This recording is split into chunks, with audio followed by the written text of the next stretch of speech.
Muy buenos días, estimados amigos del Grupo Radio Estéreo Mairán. Hoy es sábado 17 de octubre de 2020 y es un grato placer darle la más cordial bienvenida a esta mañana de historia. Gracias, muchas gracias por la oportunidad de convivir a través de esta pasión. Soy Luis Alberto Vázquez Álvarez. Este programa lo grabamos respetando las normas federales de la contingencia que estamos viviendo. La caída del muro de Berlín afectó al mundo entero. Cambió no solo la configuración geopolítica de la Tierra, sino también la forma de vida de la humanidad, en especial la de las personas que vivimos en el occidente. Polonia, hoy en otro mundo global. Ese es nuestro tema de hoy. Y recuerden, distinguidas damas y caballeros amantes de la historia, que para nosotros escuchar sus opiniones nos enaltece, eleva nuestra calidad humana. Por ello les invitamos a que con toda confianza nos brinden su visión del tema y nos honren con ella. Con mucho agrado damos la más cordial de las bienvenidas a nuestro distinguido invitado, Maciej Bronecki, doctor en Ciencias Políticas con la especialización en Relaciones Internacionales por la Universidad de Breslavia. Posgrado en Estudios Latinoamericanos en la Universidad de Varsovia. Intercambista en el Tecnológico Monterrey Campus Laguna y la Universidad de Lusofona en Lisboa. Emprendedor en el sector turístico en Europa Central, fundador de la agencia de viajes Viadrina Tours, cuya misión es presentar el interesante patrimonio histórico y cultural de aquella región europea. Maciej, muy buenos días. Muy buenos días, Luis Alberto. Gracias por invitarme al programa.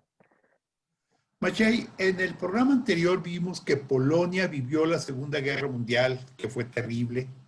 Pero después de la Segunda Guerra Mundial, cuando los famosos tratados entre las grandes potencias, particularmente las dos grandes potencias, Estados Unidos y la Unión Soviética, Polonia quedó dentro del bloque soviético, quedó como parte de esa región que tenía como dominio precisamente al gran José Stalin, por llamarle de alguna manera, el gran dictador soviético.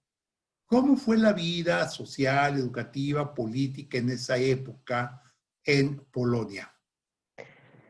Pues sí fue época difícil, ¿no? Y a la vez triste para muchos polacos, porque imagínense todas las atrocidades de la guerra, ¿verdad? Todo, casi 7 largos años bajo la ocupación alemana o soviética de una parte. Y luego cuando acaba la contienda mundial, Polonia no acaba como un país libre, como un país independiente, un país que puede dirigir su propia economía, que puede desarrollarse, que puede decidir sobre sus asuntos interiores, la política exterior. Todo fue pues, ya decidido en Moscú. Claro que los soviéticos fueron los grandes ganadores de la guerra, ¿no? Y realmente del más grande sacrificio en cuanto de los soldados sí fue al lado o por la parte de la Unión Soviética. Así que en Potsdam, cuando se reúnen los tres, pues ya se divide las influencias, por decir, o las zonas de intereses en la Europa Central y desafortunadamente Polonia cae al lado comunista.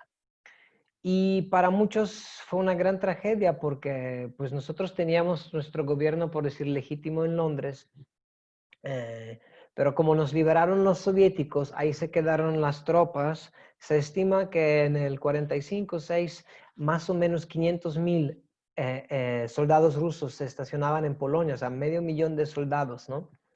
En los primeros años había algo que podemos llamar hasta casi una guerra civil o una inestabilidad, porque sí, muchos no querían aceptar el nuevo status quo y había grupos de guerrilleros o de resistencia armada, más que nada en los bosques, en las partes más rurales, que sí se oponían contra el nuevo gobierno.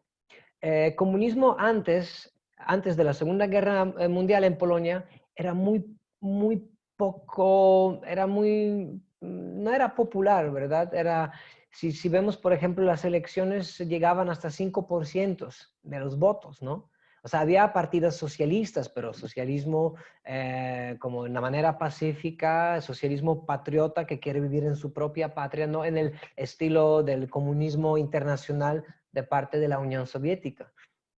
Además, Polonia, siendo país siempre muy católico, para muchos era difícil de aceptar esa nueva ideología de materialismo leninista marxista. Y claro, para muchos también fue difícil de aceptar el nuevo sistema económico. O sea, mi abuelo era panadero, tenía su propia panadería y luego después de la guerra, él fue uno de muchos que se marchó a esos territorios nuevos, lo que hoy en día es Baja Silesia, no muy lejos de la ciudad de Breslavia, donde ya nací yo, y ahí tenía su panadería en 45-6, pero luego los comunistas ya querían monopolizar la economía, ¿no? Y claro que el sistema fue distinto, no se permitía la iniciativa privada, negocios, tiendas, todo en mano del Estado, como está en Cuba hoy en día, ¿verdad? Entonces, perdió su panadería, le dieron 80% de impuesto, pues ¿quién puede pagar 80% de impuesto? Y así mataron todos los pequeños burgueses polacos en el sentido económico y todos tuvieron que ya trabajar para empresas estatales, ¿no? Así que fue un momento difícil, el gobierno en cierto momento sí obtuvo un apoyo popular porque, pues en fin, la gente estaba contenta que sobrevivió la guerra, que ya acabó, que ya puede vivir en paz y ahora es el tiempo de la reconstrucción, ¿no? Además, este cambio de fronteras también condujo que muchas personas que vivían en ciertas zonas ya se marcharon a otras partes, donde habían vivido los alemanes, por decir. Así que fue una sociedad muy envuelta, muy cambiada, ¿no? También muchas personas traumatizadas por los acontecimientos de la Segunda Guerra Mundial. Déjame hacerte una pregunta que va relacionada con lo siguiente. Si bien es cierto que el control político estaba en manos de la Unión Soviética, platícanos del territorio con el que se formó la Nueva Polonia. Aunque estuviera bajo el dominio, digamos, soviético, tenía sus propias fronteras. ¿De qué tamaño era en relación a como siempre había sido Polonia? Pues las fronteras son las fronteras actuales, ¿no? Entonces, Polonia acabó con 312.000 kilómetros cuadrados. Es un estado ahora mucho más redondito, que si lo vemos del mapa entonces tiene las fronteras en el norte de la costa del mar Báltico, con muy amplio acceso al mar, por fin, y sin esa situación enferma o situación muy complicada de los alemanes, de dos partes, ¿no? De la Prusia Oriental y el resto. Así que casi todo acceso al mar Báltico, luego el río Oder de un lado y el río Bug de otro lado. Y por el sur tenemos las montañas Sudetes y las montañas Cárpatos, ¿no? Que antes era solamente Checoslovaquia, ahora es República Checa o Chequia y Eslovaquia. Entonces, Polonia, pues en cuanto de fronteras, por decir que ahora tenemos más naturales o las más, pues, de hecho, si vemos el mapa de Polonia hoy en día y hace 800, 900 años, podemos decir que volvimos un poco a lo mismo, ¿no? Eh, claro, nuestros vecinos al oriente eran los alemanes, que luego después, en unos años, se volverá República Democrática Alemana. En el sur, la frontera fue con Checoslovaquia y en el oriente y en el norte fue la Gran Unión Soviética. Entonces, porque déjame decirles también una cosa, a Polonia todavía no les tocó lo peor, porque a los países bálticos, por decir, ellos sí fueron incorporados a la Unión Soviética, que fue mucho más duro, mucha menos autonomía, mucho más opresión política. Porque sí es cierto que Polonia fue el país satélite, pero sí fue un país, ¿no? Entonces, los rusos ya no podían meterse en cada aspecto de la vida social, política. O sea, ellos daban, por decir, orientaban en las direcciones generales, ¿no? Pero cada uno de estos países sí tenía cierto grado de autonomía. Por decir, en Polonia, en un país único, en caso de todo el bloque oriental, existía todavía o como podemos decir, la propiedad privada en el campo. Quiere decir que no se toleraba obviamente latifundios grandes, pero sí se toleraba que los campesinos también tenían sus propias tierras y ahí les labraban. ¿Pero por Cuando qué? hablas del, perdón, no, Sí, adelante, continúa, perdona. No, es que lo que pasa, ya sabemos que una de las ideas soviéticos fue colectivizar el campo. Sí, Ya sabemos que en los 30 hasta había una enorme hambruna, una parte de Ucrania, porque Stalin no quería tener campesinos independientes, ¿no? Que murieron millones de ucranianos. Pero en caso polaco, como para ganar el apoyo popular, lo que hicieron los comunistas en varias zonas, hicieron la reforma agraria y otorgaron a muchos campesinos que no tenían tierra, eran como braceros, personas que vivían en el campo, pero su propia tierra, les otorgaron unas parcelas pequeñas. Así que, claro que después también había lo que podemos llamar el kolkhoz, ¿no? En la terminología rusa, esas fincas colectivas, ¿verdad? De lo que existía en cada parte del bloque comunista, pero también al lado de de esas entidades agriculturales colectivas también existía siempre bueno, las fincas o la propiedad privada de los campesinos, ¿no? parecida a la de México con las pequeñas propiedades y los ejidos. Lo que te iba a preguntar es, cuando hablaste de las repúblicas bálticas que fueron absorbidas por la Unión Soviética, te refieres a Lituania, Letonia y Estonia, me supongo, ¿verdad? Así es, Ahora eso bien, es. pero aquí va la pregunta más seria y más difícil para ti en tu calidad de polaco. Ahorita vamos a platicar de cuando termina la parte correspondiente al bloque soviético.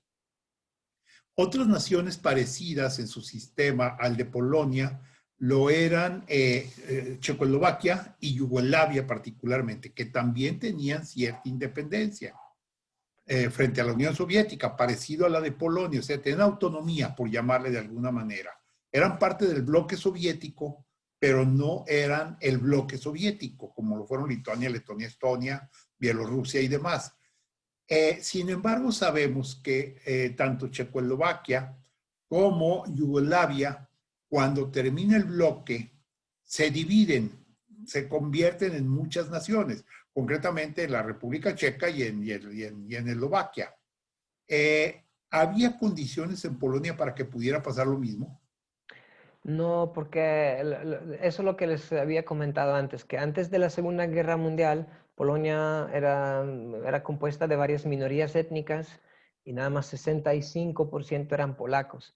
Pero cuando acaba la Segunda Guerra Mundial, precisamente por esos problemas étnicos que causó la Segunda Guerra Mundial, que despertó los demonios, Polonia ahora es uno de los países, podemos decir, más monoculturales en el mundo, porque creo que más de 96 o 7% son polacos. ¿Por qué? Porque la parte oriental, donde vivían ucranianos y belorrusos, pues ya lo perdemos, por decir, se quedó en manos de la Unión Soviética. Los polacos étnicos que vivían en esos territorios los repartieron hacia el occidente, se expulsó a los alemanes, bueno, Hitler exterminó casi toda la población judía, los que sobrevivieron, la mayoría después se marchó a Israel cuando ya se crea el Estado independiente de los judíos.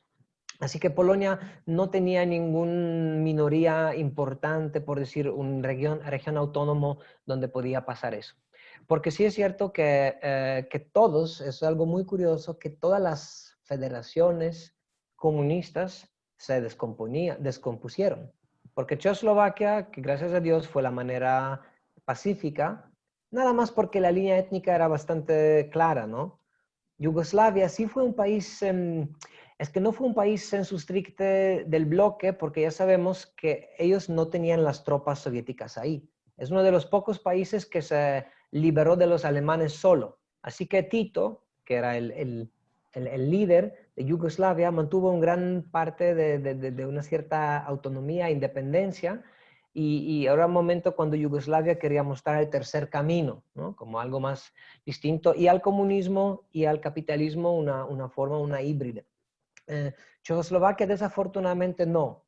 Recordamos la primavera de Praga, 68, cuando ellos querían hacer algo, pero así llegó el golpe, Brezhnev, los tanques en Praga, y esta insurgencia fue aplastada. Así que Checoslovaquia tuvo que estar sometida a Moscú, era parte del bloque oriental atrás del telón de hierro. Fíjate que resulta interesante lo que nos comentas de que Polonia es monocultural, incluso prácticamente es monoétnica en su inmensa mayoría, y eso le evita problemas como los que estamos viendo ahorita en Azerbaiyán y Armenia, los que vimos tan duros en todo lo que fue los Balcanes, O hasta Montenegro, España con Albania, Cataluña. perdón. España y Cataluña que les causa muchos Bueno, problemas. sí, pero yo me refiero a los que estuvieron dentro Ah, del sí. bloque soviético Ah, en eso sí. aquella época. Otros países que tuvieron conflictos graves, serios, decíamos los Balcanes y Yugoslavia, que tuvo tantos problemas, Montenegro, etcétera. Pero vamos a hacer una breve pausa, Maciej, y continuamos platicando sobre esta Polonia de hoy. Vamos a una pausa. Regresamos a Diálogos con la Historia. Estamos platicando con Maciej Broniewski. Él es doctor en Ciencias Políticas con la especialización en Relaciones Internacionales por la Universidad de Breslavia en Polonia. Y nuestro tema de hoy se refiere a la Polonia actual, la Polonia que surge después de la Segunda Guerra Mundial. Hace un momento comentábamos cómo vivió Polonia la época en que estuvo bajo el dominio soviético y cómo otros países también sufrieron de manera diferente la situación. Nos decía hace un momento Maciej que Polonia es prácticamente monocultural, monoétnico, y eso ha permitido que haya paz, inclusive durante la época soviética. Pero ¿cómo es que llegado el momento en que empieza a desaparecer, Maciej, el muro soviético, la cortina de hierro, como también se le llamaba, cómo es que Polonia empieza a transformarse, empieza a hacer eso que hoy vemos? Pues el camino fue largo, obviamente había varios factores, ¿no?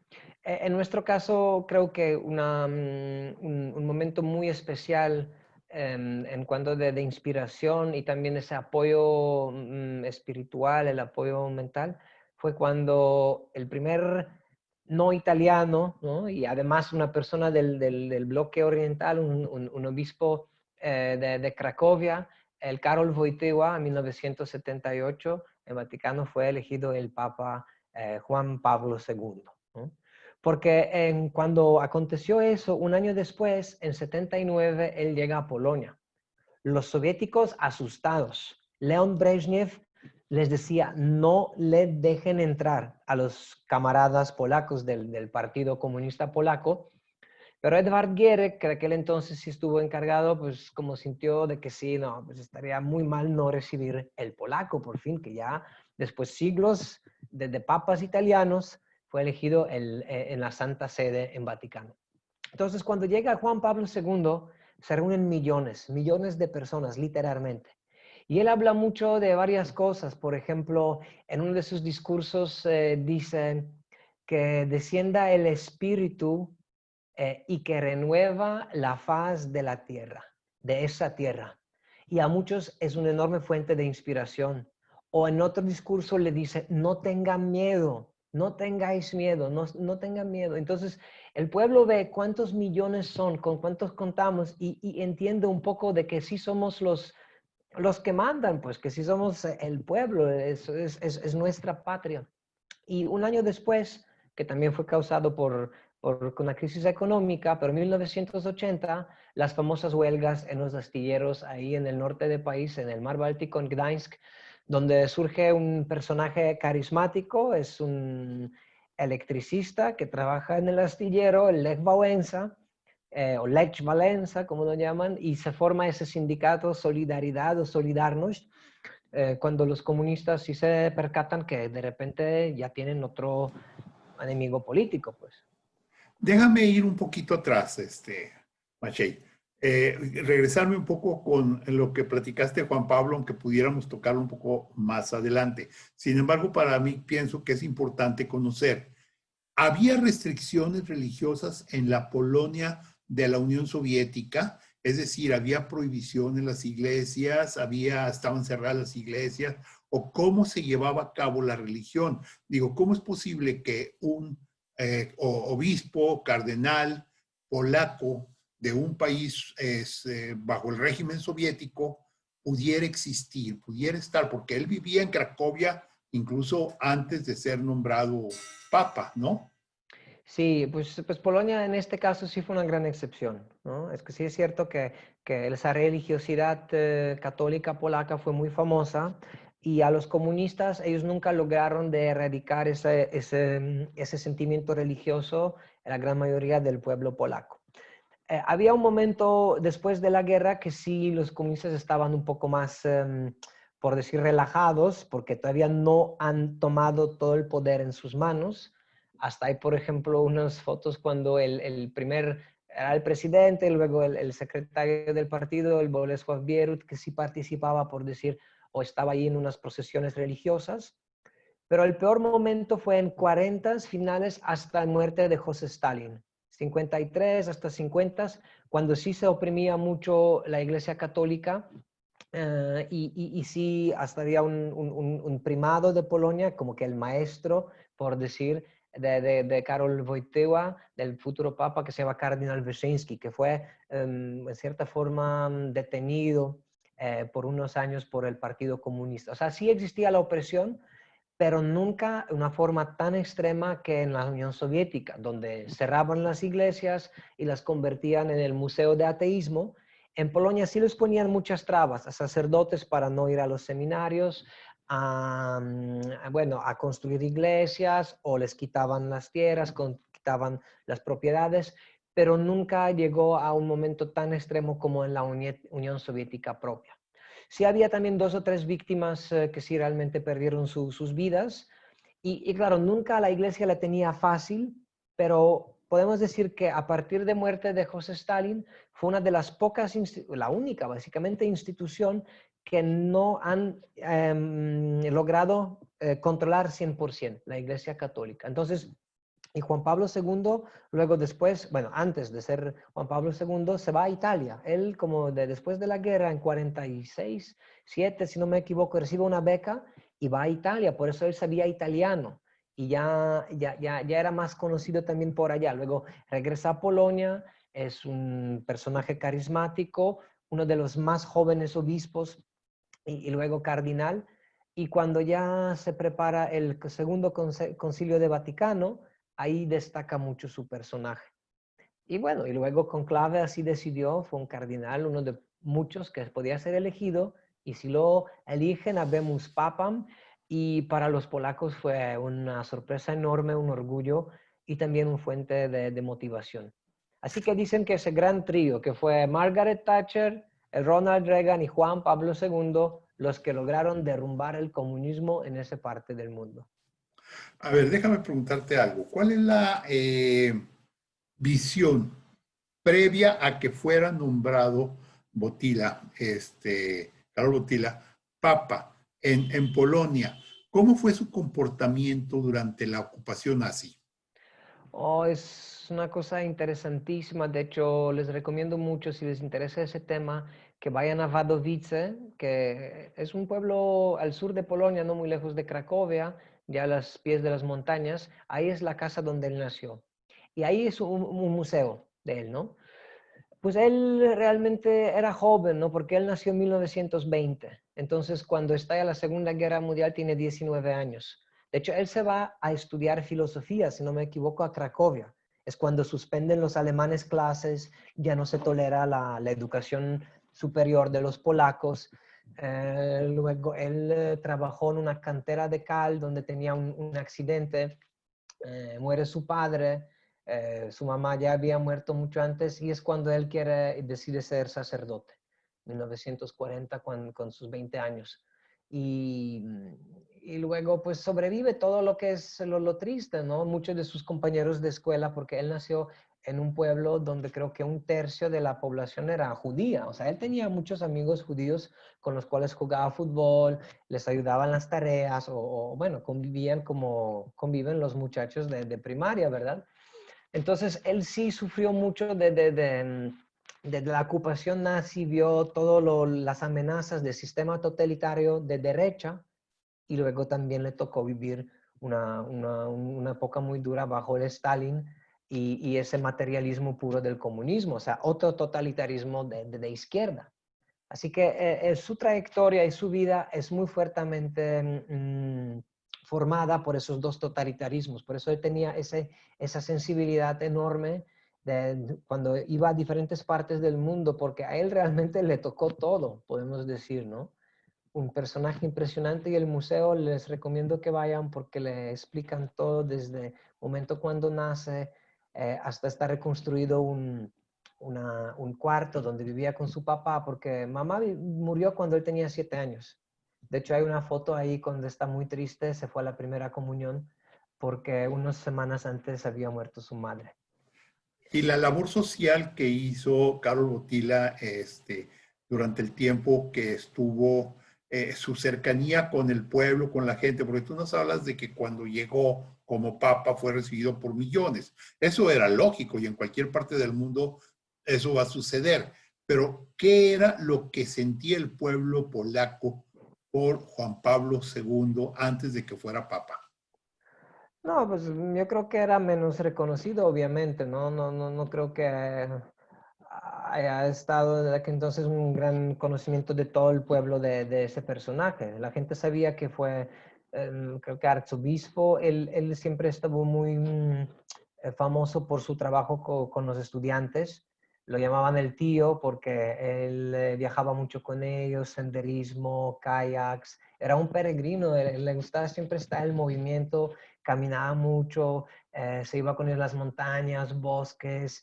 Tenía muy interesantes obras también acerca del amor, de cambiando un poco esta actitud de la Iglesia Católica, que la mujer tiene que siempre ser como al pendiente del hombre y que es como nada más su obligación satisfacer al esposo, que él lo veía de una forma más igual, pues, o egalitaria, ¿no? Que la pareja es de los dos, que tienen el mismo peso, el mismo significado, la mujer y el esposo, ¿no? Y el hombre. Justo a eso me refería, a su relación, por ejemplo, como mencionas, con los estudiantes, su relación en defensa de las mujeres. ¿Cómo era su relación con los obreros? Antes de pasar con Lech Walesa, ¿cómo era su relación con los obreros, con los campesinos? Pues yo no creo que él nunca ha tomado un puesto así, una posición muy establecida, ¿no? En fin, después él hablaba más que nada de renovación espiritual, y cuando llegó a Polonia tampoco no evitaba muchos temas estrictamente políticos, ¿no? Pero sí decía de la solidaridad que no hay, que sí era algo muy importante, ¿no? Y sí, él, por ejemplo, Lech Wałęsa siempre decía que para él fue un gran fuente de inspiración, pero Lech Wałęsa siempre tenía aquí la Virgen en su saco, siempre tenía la imagen de la Virgen Negra, la Virgen Preta de Częstochowa. Entonces, para muchos obreros, sí, el catolicismo también era importante parte de su cosmología, de su visión. Bueno, pues el Papa sí, es que hay encíclicas, ¿no? Yo creo que hay de todo, porque durante cuando fue más de 30 años, ¿no? Su legado, pues ha dejado muchas huellas en diferentes aspectos, ¿no? Pero más que nada se trataba de ese, porque imagínense, las iglesias, más que nada en 70s, 80s, fueron los únicos lugares donde se refugiaban todos. Eran las famosas misas por la patria, donde a veces la gente ni todos fueran tan religiosos, pero por el hecho que eran ellos los comunistas y nosotros el pueblo, y fue un gran papel de la Iglesia Católica de aquel entonces de dar respaldo, de dar refugio, de ayudar a esos luchadores por la independencia, por decir, por la libertad, que sí era un gran momento. Y sí, los curas fueron oprimidos, ¿no? Si van a Varsovia, existe una parroquia muy interesante donde trabajaba el Popiełuszko, que de hecho fue matado por los servicios secretos de aquel entonces del Estado comunista polaco, y ahora es beato y sí fue un mártir, ¿no? Era un personaje poco cómodo, él sí ayudaba mucho a los trabajadores, sus sermones, y fue un ejemplo muy puro también de la opresión de la Iglesia Católica por parte del Partido Comunista. Ok, a ver, se nos está acabando el tiempo de este bloque. Deja hacerte una pregunta muy sencilla. Esto no es de ningún país comunista, capitalista ni nada, es de todo el mundo y México lo vive. Los jóvenes.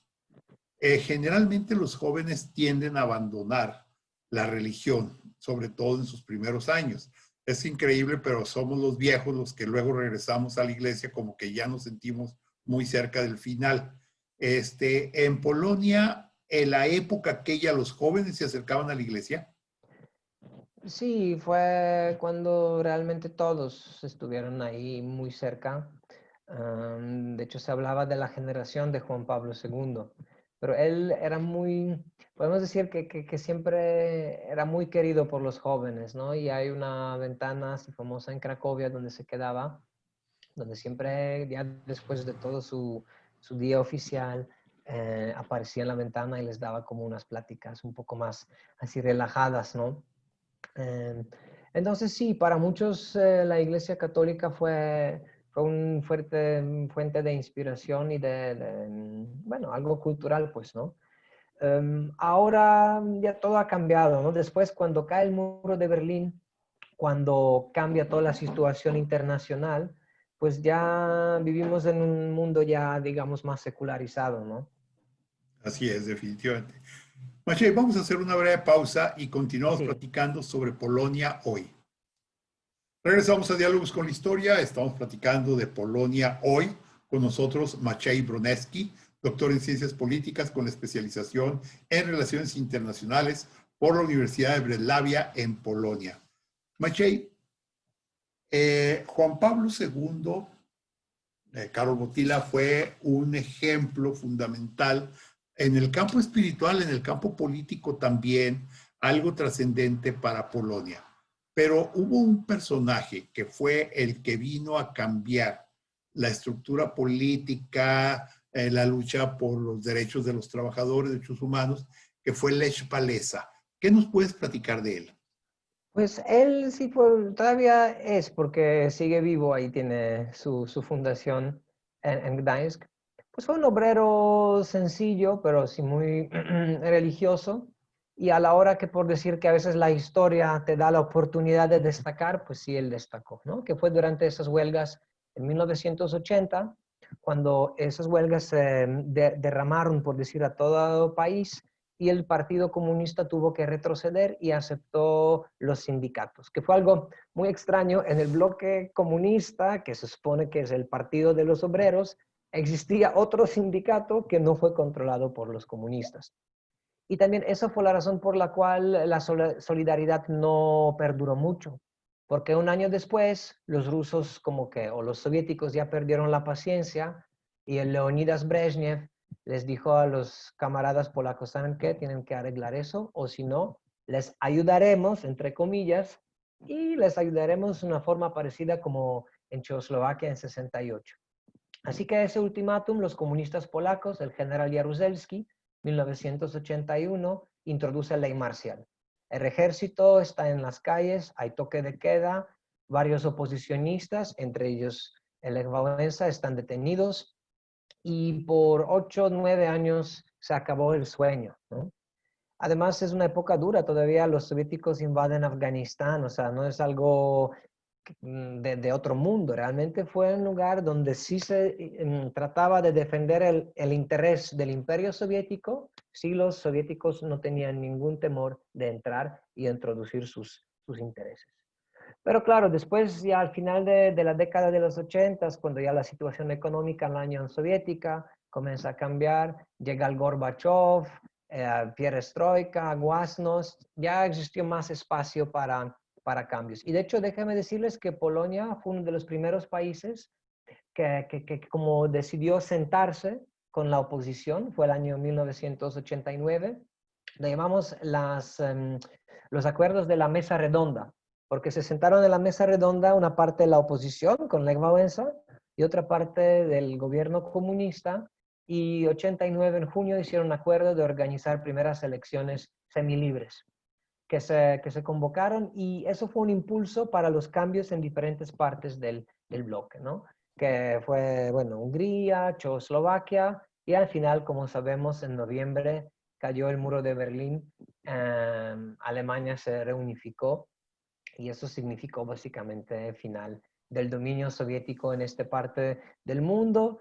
y en 1990 Wałęsa fue elegido el primer presidente de la República Polaca. Me llama la atención que mencionaste que cuando se reunieron en esa mesa redonda los representantes soviéticos con los representantes del pueblo, hubo semilibertad, semielecciones. ¿Cómo es eso de que hubo semi, que no fue? Sí, porque no fueron completamente libres. Los comunistas querían asegurar la transición del poder. Bueno, la Cámara Baja de Polonia cuenta 460 escaños, ¿no? Y se decidió de crear un Senado. Entonces, los comunistas hicieron así que nada más 65% de los votos los dieron como una competencia libre de las elecciones y el 30, no, perdón, 65 se reservaron los comunistas y 35% nada más le dieron como para elecciones, pues, ¿no? De esos 35% de los escaños. Y el Senado, que fue creado porque no existía durante el comunismo, 100% libre. Y decidieron que las dos cámaras van a escoger el presidente.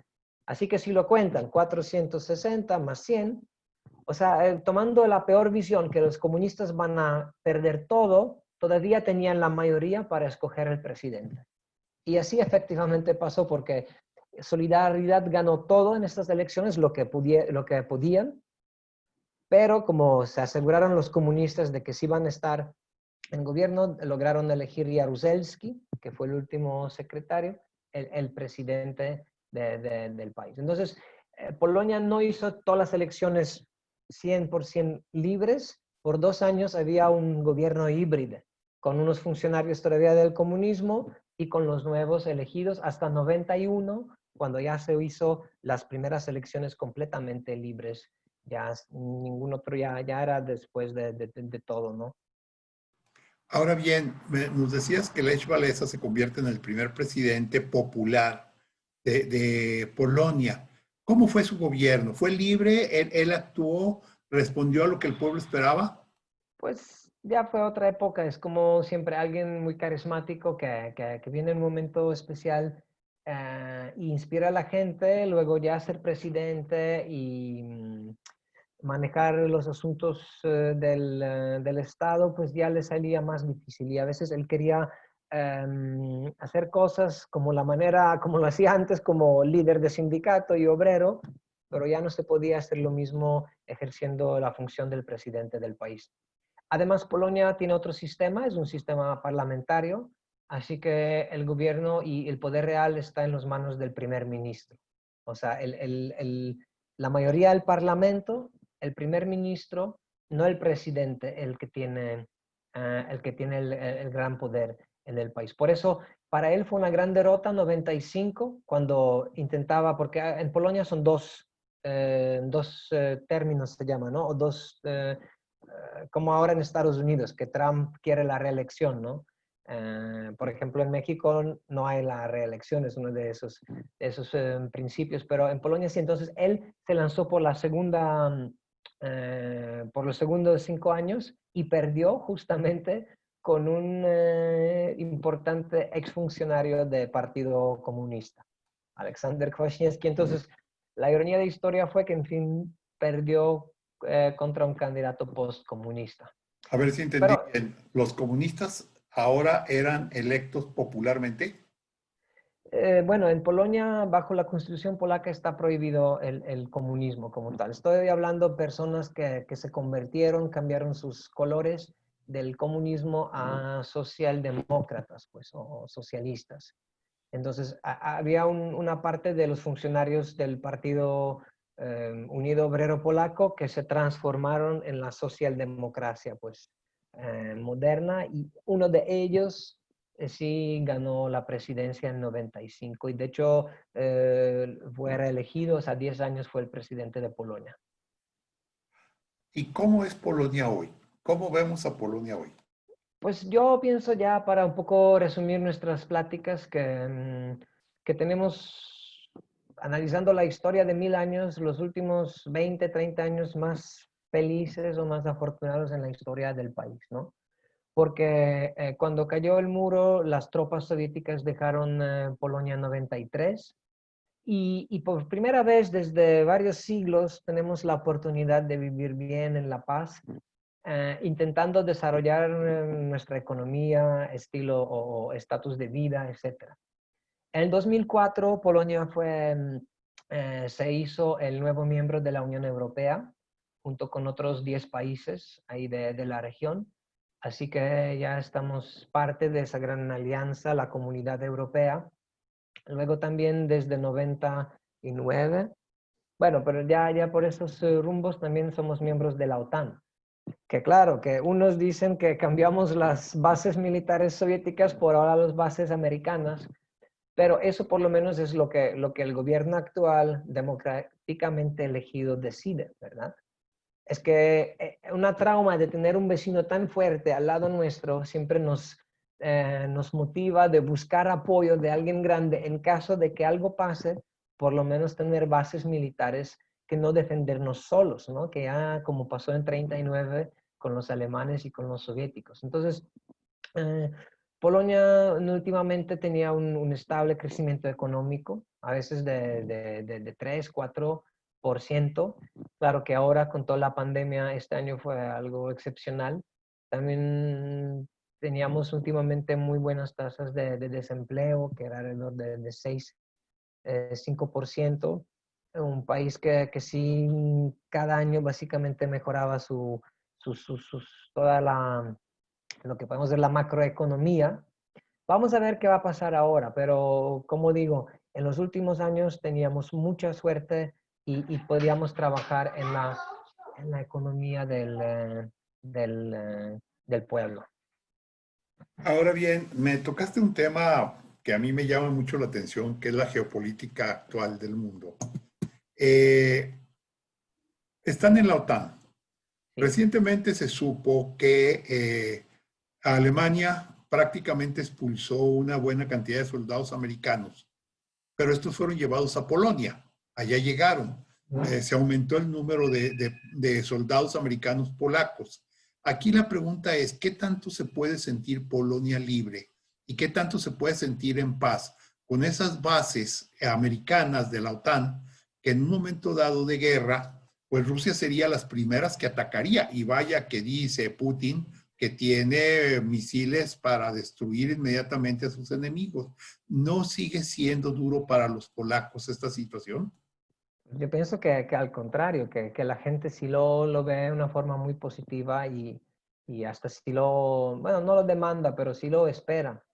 Porque, mira, lo que pasó con Alemania, yo pienso que el gobierno actual, como es un poco más mercantil, decía, ¿cómo es posible que nosotros les probemos la seguridad y tenemos no sé cuántos, creo que eran 40,000 soldados, cuando ellos no gastan lo que les corresponde, es su defensa nacional propia?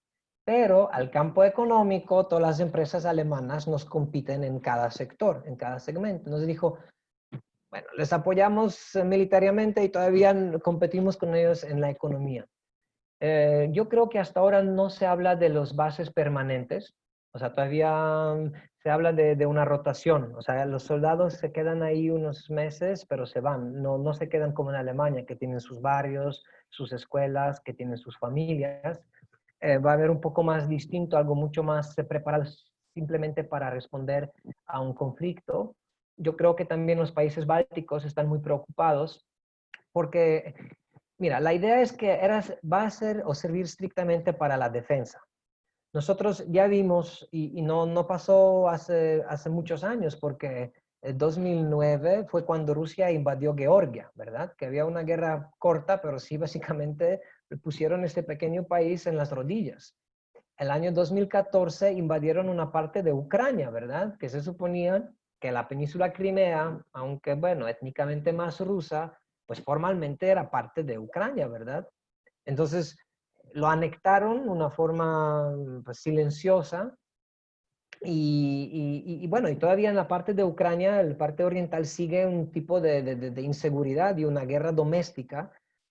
Así que, pues no sabemos, ¿verdad? Pero sabemos que tenemos un vecino muy fuerte, uno de los mejores ejércitos del mundo, un sistema autoritario donde una persona manda y un país que no tiene buena economía, que es bastante pobre, que exporta mucho petróleo y gas natural, pero además de eso no es un país que provee mucho a sus ciudadanos. Entonces la mezcla entre autoritarismo, muy buen ejército y la inestabilidad económica no es una buena mezcla. Y créanme, nosotros de la historia ya sabemos que puede pasar así o en otra forma. Así que si los soldados están ahí, no importa. Claro que nosotros tenemos que defendernos mismos, pero si alguien nos puede echar la mano, órale, qué bien. Bueno, es la visión de cada pueblo, ¿verdad? Porque en México eso no lo podríamos soportar por nada del mundo, pero es la visión de un Pero pueblo. están en otra Queríamos situación ahorita en este, geoestratégica, ¿no? pues fíjate nomás con quién tenemos arriba. Oye, ¿qué podríamos ahorita ver de Polonia? ¿Qué nos recomiendas? Tú que estás dedicado especialmente al área turística.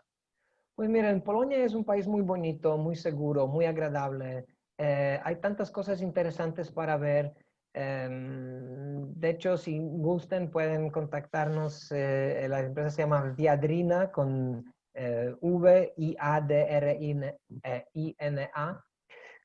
Tiene de todo. Si a alguien le interesa el turismo religioso y todo el legado de Juan Pablo II, varios santuarios, iglesias. Si le gusta más lo vinculado de la Segunda Guerra Mundial, a lo triste también, que son los campos de exterminio, pues el más grande se encuentra en Polonia, en Auschwitz, o Birkenau, que es no muy lejos de Cracovia. Es un lugar lleno de castillos, de palacios, de hermosas ciudades, buena comida, salchicha, cerveza. Eh, claro que es un país frío, hay que saber cuándo irse, porque si no les gusta mucho el frío, pues les recomendaría entre abril, mayo hasta noviembre, por ahí, ¿no? Evitar los meses del frío, pero también tiene su encanto propio, ir a las montañas Tatras, que son de Cárpatos o de Sudetes, y explorar un poco, esquiar, es también muy bonito y tiene su encanto. Maciej Bruneski, muchas gracias por este programa, pero también nos vas a invitar la próxima semana a un programa que tú me pediste especial de tu tierra, donde nos vas a platicar bastante de Breslavia, ¿verdad? Así es una ciudad muy bonita, la cuarta más grande, y les quería platicar un poco más porque es como un caleidoscopio de Europa Central. Vamos a hablar no solo de la historia de Polonia, pero de varios pueblos vecinos también. Perfecto, excelente. Muchísimas gracias, Maciej Bruneski. No, de nada a ti, Luis Alberto, y pues que un buen sábado y nos vemos pronto. Muchas gracias a mi compañera Claudia Martínez Marté en la coordinación general y su voz en el dato histórico, a Roberto Ríos en la dirección y edición de grabación. Y a ustedes, estimados amigos, los esperamos el próximo sábado 24 de octubre con la última parte de la serie Polonia, Breslavia, un orgullo de Polonia. Muchas gracias, muy buenos días, muy feliz fin de semana. Muchas gracias, hasta luego.